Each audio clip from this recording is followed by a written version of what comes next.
The air in the funeral home is so cold it feels almost unreal, as if grief itself has seeped into the walls. I can barely feel my own hand gripping my father's arm as we step through the main hall, but I sense every gaze turning in our direction. And then, there she is, my younger sister, Olivia. Even in mourning black, she manages to look striking. Her tight dress hugs every flawless curve, her hair perfectly styled, her lips a perfect crimson. Beside her stands Marcus, the man I once called my fiancé. He's put on weight since I last saw him, but his suit is still sharp and his nervous eyes dart toward me before quickly looking away. The diamond on Olivia's finger, the very ring Marcus once slid onto mine, catches the light and, for a moment, blinds me more than any of the tears I've shed for the past 6 years. I am Emily Hayes, 38 years old, and today I am burying my mother. I have not seen Olivia or Marcus since the day they destroyed my world, since the night I discovered their betrayal. Now, at the worst moment of my life, fate brings us together again. Every fiber in my body is screaming to turn and run, to scream at the top of my lungs, to do anything but stand here and pretend I am fine. Before I dive into my story, I'd love to know where you're watching from. Drop your location in the comments below, and don't forget to hit that like and subscribe button. My husband, Ethan Carter, is standing beside me, tall and composed in his dark suit. He's holding my hand with a calm firmness that grounds me in this storm of old wounds and new anxieties. I see the looks from my relatives, curious, even a little suspicious. Who is this man with Emily? Why does Olivia keep glancing at him when she thinks no one is watching? What will happen when secrets start to spill? As the mourners trickle in, exchanging polite condolences and sidelong glances, I catch glimpses of conversations starting up around the room, some remembering my mother's gentle laughter, some whispering about the infamous Hayes sisters. Olivia accepts hugs with practiced poise, casting fleeting, challenging glances at me. Marcus clings to her side, looking lost in a sea of faces he only half recognizes. There's a strange satisfaction in seeing him squirm, but the satisfaction is brief and hollow. For years, I've rehearsed this confrontation in my mind, imagining the words I would hurl at them, the truths I would spit out. Now that we're here, the urge to lash out has faded, replaced by something colder, distance, and perhaps a dangerous clarity. My gaze drifts to the photo of my mother on the altar, her smile frozen in time, eyes full of wisdom and acceptance. She was my anchor, my protector, the one person who never questioned my worth, even after my life imploded. I remember her final weeks, how she clung to my hand and whispered, "Promise me, Emily, you'll let yourself heal. Don't let anger rot your heart." Did I ever truly keep that promise? Or did I just become better at hiding the pain beneath layers of success and self-control? The room grows quieter as the ceremony begins. I see Olivia approaching my father, draping herself around him in a display of daughterly devotion. She shoots me a pointed look, as if daring me to challenge her right to be here. Marcus follows, offering my father a handshake so limp it barely qualifies as human touch. When he turns to me, his mouth opens, then closes. He simply nods, unable to meet my eyes. I tighten my grip on Ethan's hand, partly for comfort, partly to send a message. I am not alone, not anymore. Ethan, always perceptive, leans closer, his voice low and steady. He murmurs, "Do you want to leave?" offering me an escape. I shake my head, resolve hardening. I've run from my past long enough. My thoughts slip back to that night, the moment everything changed. I remember the gut punch of walking in on Marcus and Olivia, their bodies tangled together in the honeymoon suite that should have been mine. The sound of Olivia's laughter, the look of wild panic on Marcus's face as I froze in the doorway, the scent of champagne and expensive perfume hanging in the air. People always ask if betrayal feels like a knife in the back. For me, it was more like the ground disappearing beneath my feet, an endless free fall with no hope of landing. After that, everything collapsed. Friends I'd known for years stopped calling, family members picked sides, most choosing to believe Olivia's sweet-faced lies over my messy, angry truth. Even my mother, heartbreak etched into every wrinkle, tried to broker her peace, but every family dinner ended in bitter silence or outright shouting. I lost not just my fiancé and my sister, but also my sense of safety, my confidence, and for a while, my sanity. And yet, here I am. Not broken, but changed. Every hurt, every humiliation has shaped me into someone neither Olivia nor Marcus will ever recognize. If they're expecting the same devastated Emily they left behind, they're in for a shock. The priest's voice calls us to prayer, and I bow my head, stealing one last glance at Ethan. His eyes are steady on me, full of understanding that comes from his own scars. I wondered, just for a heartbeat, what Olivia would do if she knew the truth about my husband, what Marcus would say if he knew Ethan Carter isn't just any man, but someone with a history that ties, in ways they couldn't imagine, back to both of them. As the service begins, questions swirl inside me, gnawing at my composure. Will Olivia try to provoke me? Will Marcus try to apologize? Will the truth I've been carrying finally come to light? Or will this day end in another round of secrets and lies, trapping us all in a cycle we can't escape? I grip Ethan's hand tighter, the weight of the past pressing on my chest. Today isn't just a funeral, it's a reckoning, and I'm not sure who will walk out unscathed. As the final notes of the hymn fade, the guests begin to scatter, seeking comfort in familiar faces and coffee in thin paper cups. I linger at the edge of the crowd, my eyes fixed on the rain-spattered windows, trying to steady my breath.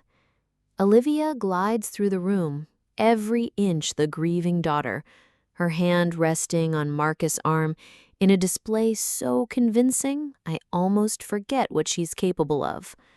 Almost. A few distant relatives approach, offering the same tired condolences. "She was so proud of you, Emily. Your mother had the kindest heart." But their words drift past me, meaningless, as my mind sinks into memories I've tried for years to bury. I watch Olivia's reflection in the glass. She laughs softly at something Marcus whispers, but her eyes never truly crinkle with joy. Is she haunted by the past as I am? Or is her smile simply a mask, as practiced as the way she tilts her head, as flawless as her makeup? 6 years ago, my life was so different it could have belonged to someone else. Back then, I was Emily Hayes, marketing director at a thriving Manhattan tech firm, living in a loft that overlooked the city skyline, calling my mother every day just to hear her advice or tell her about some ridiculous office drama. I was engaged to Marcus Harrington, a self-made entrepreneur with a startup that had just been profiled in Forbes. He had a disarming grin, strong hands, and a voice that could melt my worries away.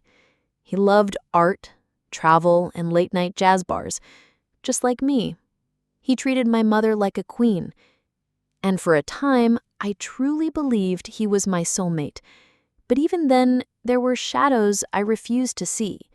My mother's words echo in my head, gentle but insistent. "Be careful with Olivia, darling.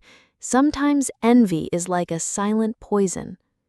Olivia, 2 years younger than me, had always walked a thin line between admiration and rivalry. She was beautiful, almost supernaturally so, smart, ambitious, and used to getting what she wanted. But I loved her fiercely, believing that sisterhood was a bond that nothing could break. I even made her my maid of honor, imagining that the wedding would bring us closer. Looking back, I should have recognized the warning signs. Olivia threw herself into helping me plan the wedding, insisting on joining every meeting, florist appointments, cake tastings, dress fittings. She'd wrap her arm around me and joke about how Marcus was the total package, or tease me about how lucky I was to land a man like him. Sometimes I'd catch her looking at Marcus a little too long, or laughing a little too loudly at his jokes, but I chalked it up to her dramatic personality, never suspecting how deeply the rot had set in. Even Marcus changed as the wedding approached. He started staying late at the office, claiming last-minute investor meetings. He'd cancel date nights at the last second or answer texts with only a few distracted words. When he was home, he was distant. The warmth that used to fill the space between us seemed to evaporate, replaced by a chill I didn't know how to dispel. I tried everything: special dinners, thoughtful gifts, lingerie I'd never dared to wear before, but nothing reached him. The only person who seemed more present than ever was Olivia. One night, 3 months before the wedding, my mother confided in me. We were folding linen napkins for a tasting dinner. "You're not sleeping well, are you, Em? Is it just wedding stress, or is there more?" I wanted to tell her everything: how uneasy I felt, how the man I loved seemed to be slipping through my fingers, how my sister's laughter had started to sound like a warning. But I was too proud, or maybe too scared, to admit it out loud. I remember the first time suspicion truly took hold. I was picking up Marcus's car from the shop. He'd asked me as a favor because he was tied up in meetings. There, wedged between the passenger seat and the console, was an earring. Delicate, silver, set with a single sapphire. I'd seen those earrings before. My grandmother had given them to Olivia on her 21st birthday. My hands shook as I picked it up. When I asked Marcus, he didn't even flinch. "Oh, I gave Olivia a ride to her hair appointment last week. She must have dropped it." I called Olivia that night. Her story matched Marcus's word for word, too perfectly. That night, I lay awake staring at the ceiling as questions twisted in my gut. Was I just paranoid, letting jealousy turn me into someone I didn't recognize? Was it possible that my own sister... I started losing weight, forgetting to eat, distracted at work. My friends noticed the changes, but I brushed them off, desperate to keep up appearances. I went to a therapist, quietly, hoping to unravel the knots in my mind before everything unraveled in public. It didn't matter. Everything unraveled anyway. Now, as Olivia sweeps through the crowd, radiant and untouchable, I wonder how she lives with herself. Does she ever replay that night in her mind? The night I opened a door and found my future torn to shreds? Or is she still convinced she deserves everything she took from me? As eyes meet hers for the briefest moment, and I see something flicker in her gaze. Remorse, perhaps, or just the thrill of victory. I look away, heart pounding, but I make a silent vow. I will not let her see me break. Not today, not ever again. But deep inside, a new set of questions gnaws at me, heavier and sharper than the old ones. Why did Marcus and Olivia betray me together? Who helped cover their tracks? And what will they do now, faced with a version of me they never expected? One who is no longer powerless or alone. The past is here, pressing in from every direction. The story isn't over. Not for any of us. The afternoon wears on, but the heaviness in the funeral home never lifts. Old friends and distant relatives continue to trickle in and out, each bringing another wave of memories, another round of condolences that barely register.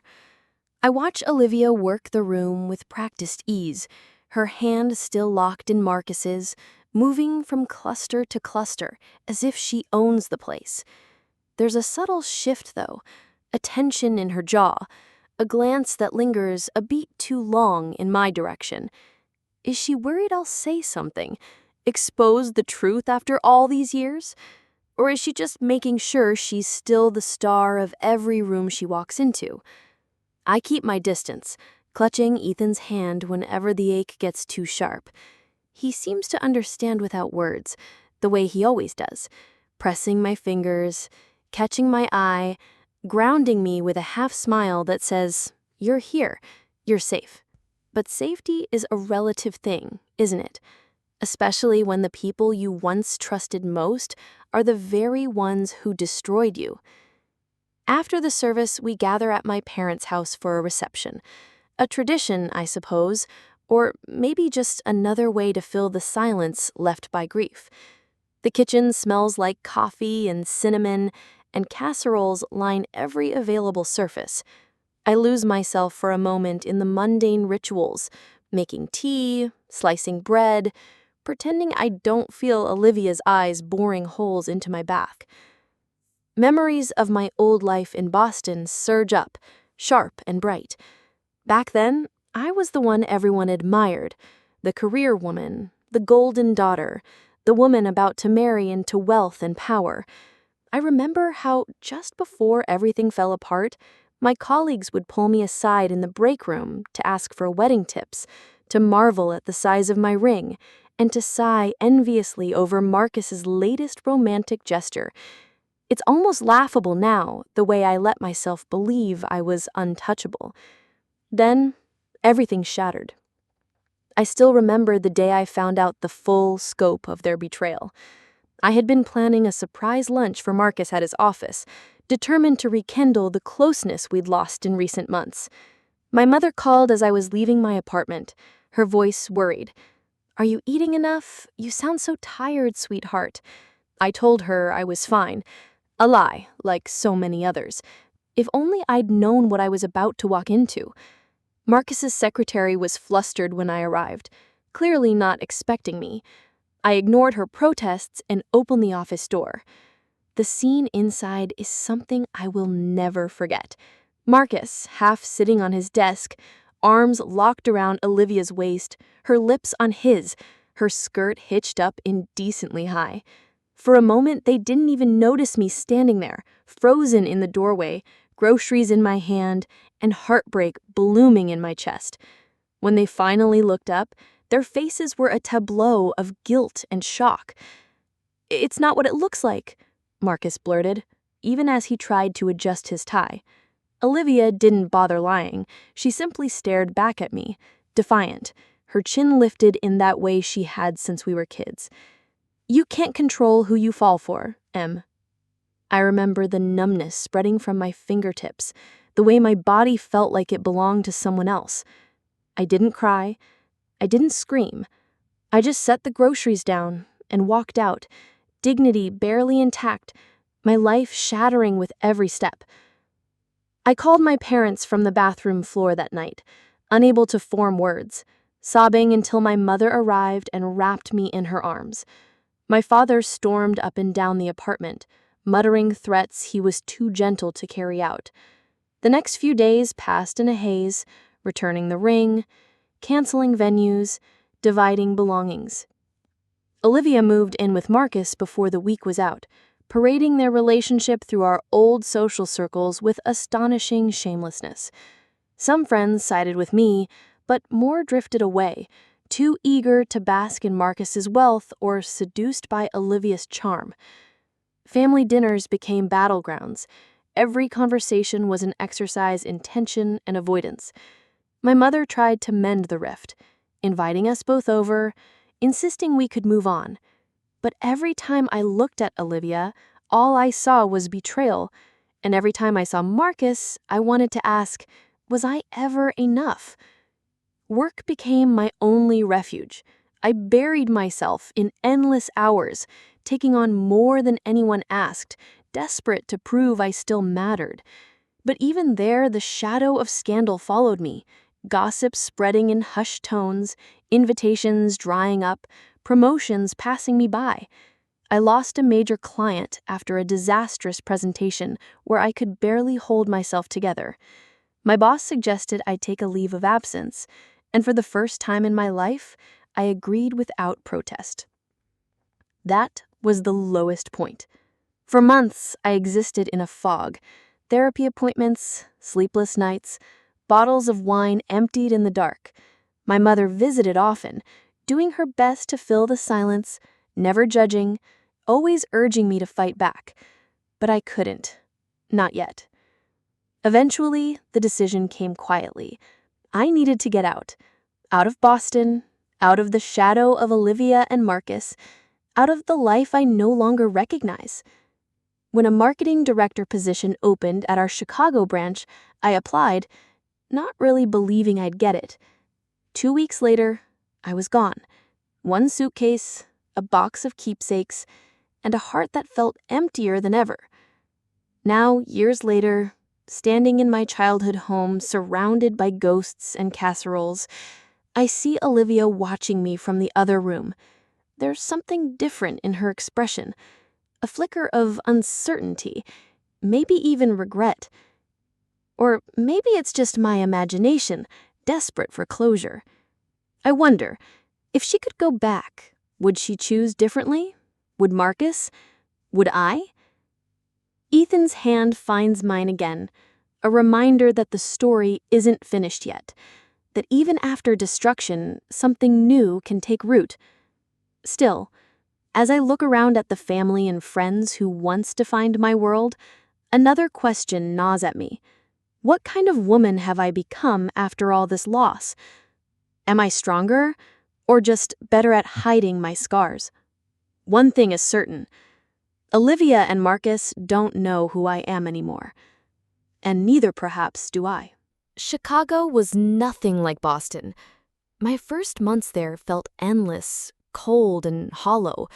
An unfamiliar city, a tiny apartment with bare walls, evenings spent staring out at a skyline that seemed to belong to someone else.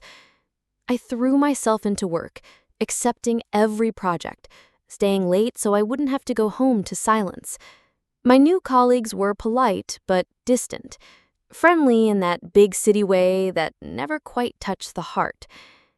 I went to bed early and woke before dawn, always tired but rarely able to sleep. Sometimes I'd scroll through old photos on my phone, my mother's warm smile, the family Christmases before everything fell apart, me and Olivia as kids at the lake, her arm flung around my shoulders, both of us laughing as if our fates hadn't already been decided. Other times, I'd torture myself and search for Marcus and Olivia online. Their faces were everywhere, in Boston society pages, at galas, photographed outside luxury hotels, Olivia's ring always front and center. In every image, she looked radiant, triumphant. Marcus was harder to read, stiffer, thinner, as if the smile on his lips cost him something each time. My therapist in Chicago was patient, a gentle woman named Dr. Adler, who listened more than she spoke. "You don't have to forgive them to move on, Emily," she said one rainy morning after I'd spilled everything. "But you do have to stop letting them decide how you feel about yourself." Her words haunted me in quiet moments. Could I ever reclaim my life, or was I doomed to be the sum of other people's choices? At work, things finally began to change. Maybe it was the hunger to prove myself, or maybe Chicago's pace suited me better than Boston's. But within a year, I'd earned the respect of my new team. I started building small routines: Sunday mornings at a corner cafe, Thursday yoga in the park, monthly book club with other women from my building. It wasn't home yet, but it was something. I stopped looking at Marcus and Olivia's social media, deleted the photos, blocked their numbers. I began to feel less like a victim and more like a woman quietly making herself whole again. Then, just as life was starting to feel steady, fate intervened. My boss called me into her office, eyes twinkling. "I want you to represent us at a national tech conference in San Francisco. It's a big deal, Emily. You'll do great." The news rattled me, but I accepted, knowing I couldn't stay hidden forever. The conference was a whirlwind of name tags, polished speeches, and endless networking. I moved through it with professional ease, but inside, my nerves buzzed. It was on the second night, at a private dinner for key guests, that everything shifted. Seated next to me was a man who introduced himself as Ethan Carter, a tech investor, tall and quietly confident, with a voice that was both soothing and commanding. He didn't have Marcus's flashy charm, nor Olivia's quicksilver magnetism. Instead, Ethan radiated a calm assurance that drew me in despite myself. We talked about business, yes, but also about books, about travel, about the strange loneliness of moving to a new city. He listened, really listened, in a way I hadn't experienced in years. By dessert, I realized I was actually enjoying myself, and when he asked for my card, I gave it to him without overthinking. Ethan emailed me the next morning, inviting me to coffee to continue our conversation about marketing trends. At first, I kept him at arm's length. Just professional, I told myself. Just coffee, just work. But Ethan was persistent without being pushy. Over the next several weeks, we met for lunches, compared notes on clients, shared stories about childhood mishaps and life's disappointments. With him, there was no pressure, no games, no judgment. I began to trust again, if only a little. One evening, he invited me to a book signing at a local shop, then walked me home under the golden Chicago streetlights. Standing at my door, I felt the familiar tremor of fear. What if I let someone in only to be broken again? As if sensing my thoughts, Ethan reached out, tucking a strand of hair behind my ear. "You don't have to let me in tonight. I just want you to know I'm here." It was the simplest thing, but it broke something open inside me. A dam I'd built out of bitterness and regret. We started slowly, as friends who became something more. The first night we slept together, I trembled, not just from desire, but from fear. Ethan was patient, his touch gentle, his body warm against mine. He kissed my scars, my bruises, the places I'd hidden for so long, and made me feel beautiful again. For the first time since Boston, I didn't feel like damaged goods. I wondered if Olivia or Marcus had ever truly felt this slow, sweet unfolding of trust. Did they ever wake in the night haunted by what they'd done? Or was their life together just another performance, an endless game of appearances? Still, even as I started to fall for Ethan, doubts lingered. Could I really build something real after so much loss? Was I strong enough to risk everything again? And beneath it all, a deeper question pulsed. What would happen if Olivia and Marcus ever saw this new version of me, the one who'd survived, who'd found a way to love again?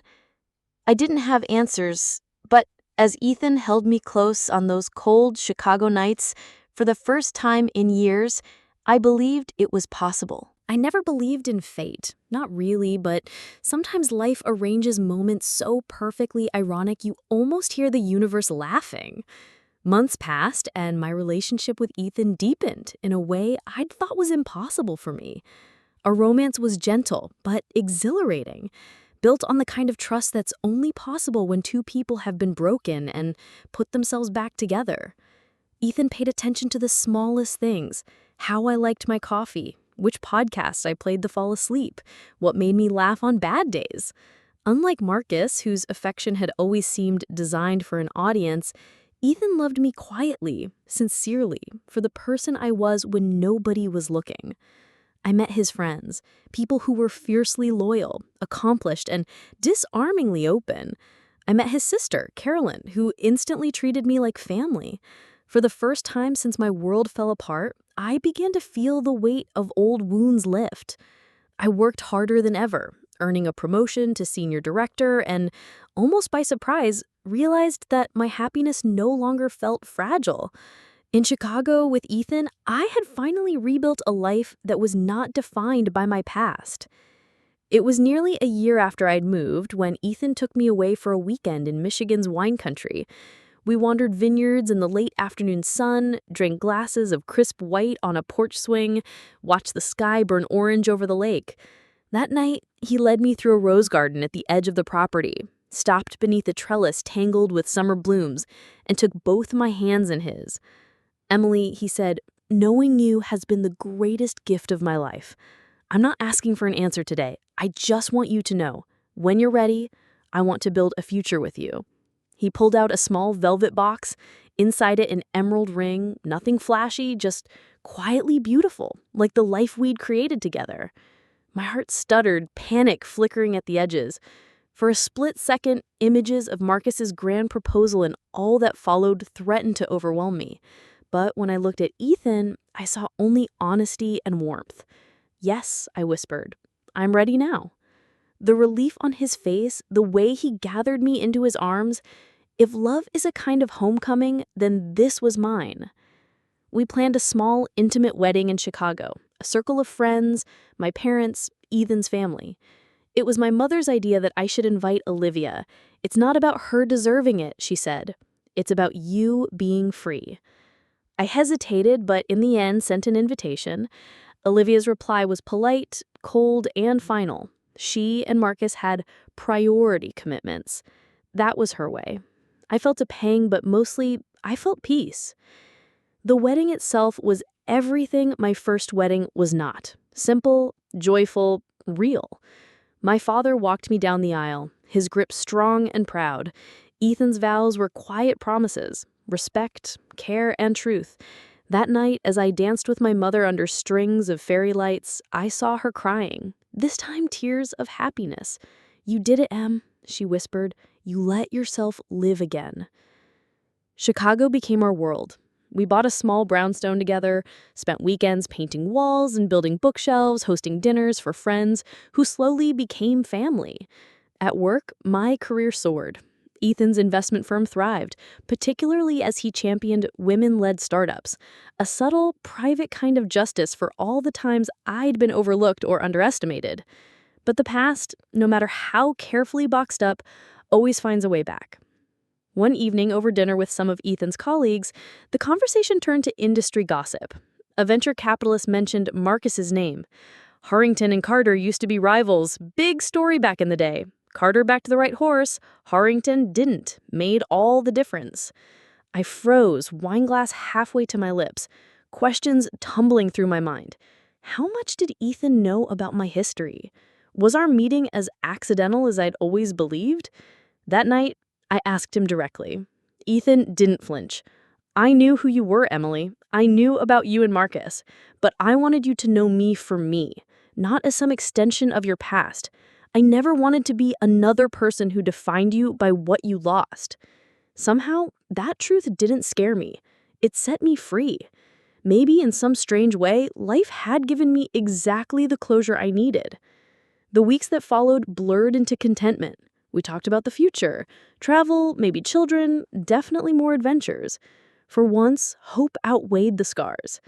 But then my phone rang in the middle of a Wednesday. My father's voice strained and unsteady. My mother was sick. Cancer, the aggressive kind, the kind that leaves no time for hope or plans. Within days, I was flying home to Boston, Ethan by my side, stepping back into the world I'd fled, subtly aware that everything had changed again. Grief brought us together. All the old wounds still raw beneath the surface.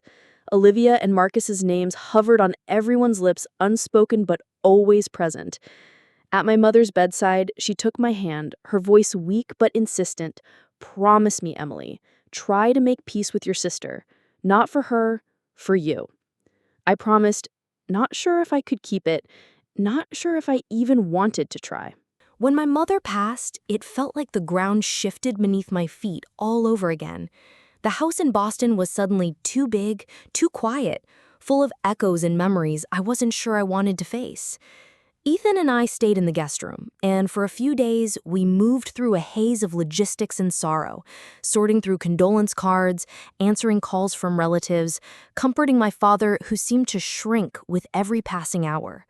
The world had narrowed to a tight circle of grief, but even in that fog, the shadow of the past refused to loosen its grip. The funeral was scheduled for a gray, drizzly morning. Fitting, I thought, for the ache in my chest. I spent hours getting ready, barely recognizing myself in the mirror, wondering if I would survive the day ahead. Ethan stood behind me, his hands on my shoulders, grounding me with silent strength. "I am right beside you, whatever happens," he whispered. I wanted to believe him, but all I could feel was dread. At the funeral home, the room was already full when we arrived. Old friends, distant cousins, neighbors I hadn't seen in years. They greeted me with soft words and hesitant hugs, but their eyes kept flicking between me and the doors, as if waiting for something or someone else to appear. I guided my father to the front row, Ethan at his other side. Then a ripple of whispers swept through the room. Olivia and Marcus entered arm in arm. Olivia wore a fitted black dress and diamonds that glittered even in the somber light.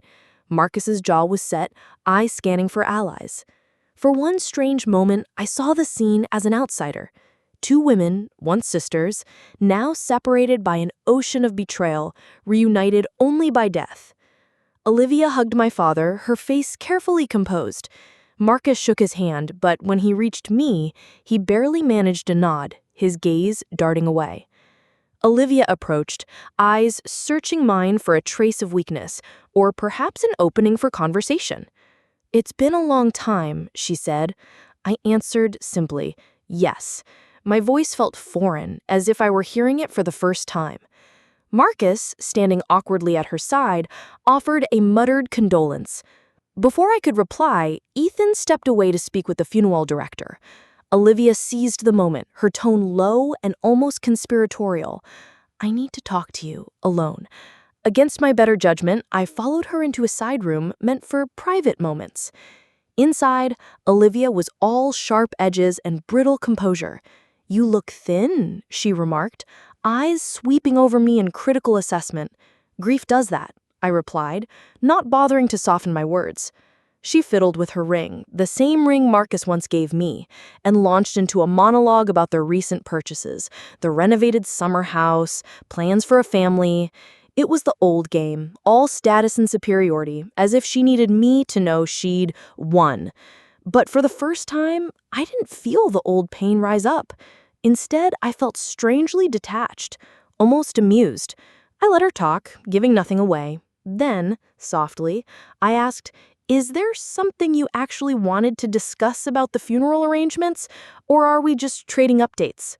Olivia's smile tightened, her eyes flashing. She leaned in, voice barely above a whisper.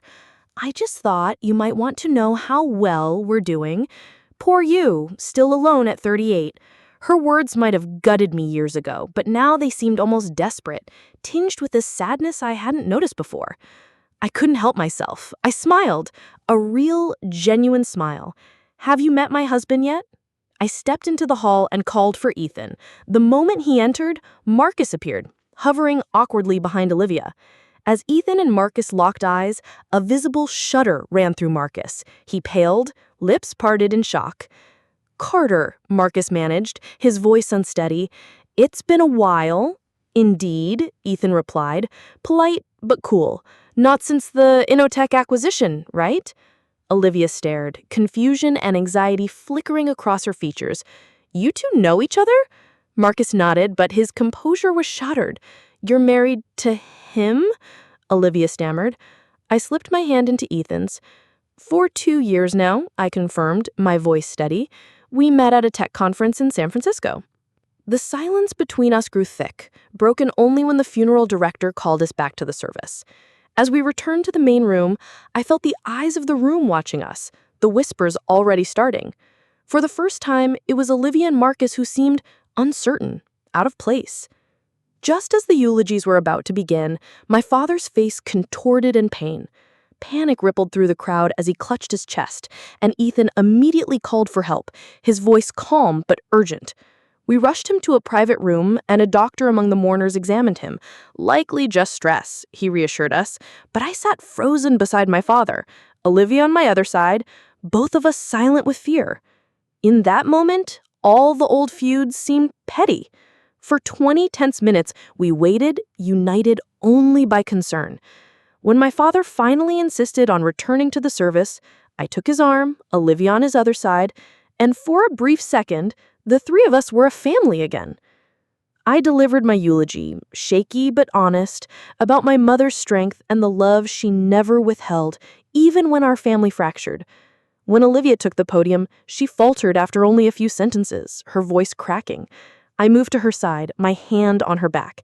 "It's okay," I whispered. She gathered herself, finishing her tribute, both of us crying as we left the stage together. Outside, as rain fell softly at the gravesite, I caught Olivia glancing at me, something softer in her eyes. Maybe guilt, maybe longing, maybe simply exhaustion. As the guests dispersed and we returned to my parents' house for the reception, I realized that no matter what had passed between us, the story wasn't finished yet. Not yet. That night, after the guests had gone and only the hush of the old house remained, I found myself alone in my childhood bedroom. Ethan had flown back to Chicago for a critical board meeting, promising to return in a few days. My father had gone to visit my uncle, leaving me to the impossible task of sorting through my mother's belongings, her sweaters folded with care, the boxes of family photos she labeled with her elegant handwriting. Grief pressed down like a heavy blanket, but beneath it something restless stirred. For the first time in years, I found myself thinking about forgiveness, not for Olivia and Marcus, but for myself. I was halfway through a box of scarves when the doorbell rang. I hesitated, dread crawling up my spine. Through the window, I saw Olivia standing on the porch, her figure illuminated by the faint glow of the street lamp. No Marcus, no dramatic entrance, just Olivia, shoulders hunched, clutching her purse like a lifeline. I took a deep breath and opened the door. "Hi," she said, her voice small, almost childlike. "Can I come in?" I nodded, stepping aside to let her enter. We moved into the kitchen, a place where so many of our childhood memories were born. She sat at the table, fingers tracing circles on the worn wood, not meeting my gaze. I poured us each a cup of coffee, the silence between us thick with unspoken words. Finally, Olivia spoke. "I'm sorry about earlier, about the things I said at the funeral home. They were cruel and unnecessary." I didn't answer right away. I watched her, really looked at her. The flawless hair was limp now, her eyes ringed with exhaustion, her bravado gone. "I saw Mom's journal," she continued, voice trembling. "Dad showed it to me last night. Her last wish was for us to reconcile. I don't even know where to start." I nodded, my voice softer than I expected. "I found it too. But reconciliation is more than sharing a house or a cup of coffee. It needs honesty." Tears welled up in Olivia's eyes. "You want honesty? Here it is. I'm miserable, Emily. I have been for years." The words tumbled out of her in ragged sobs. "After the wedding, everything changed. Marcus became cold, controlling.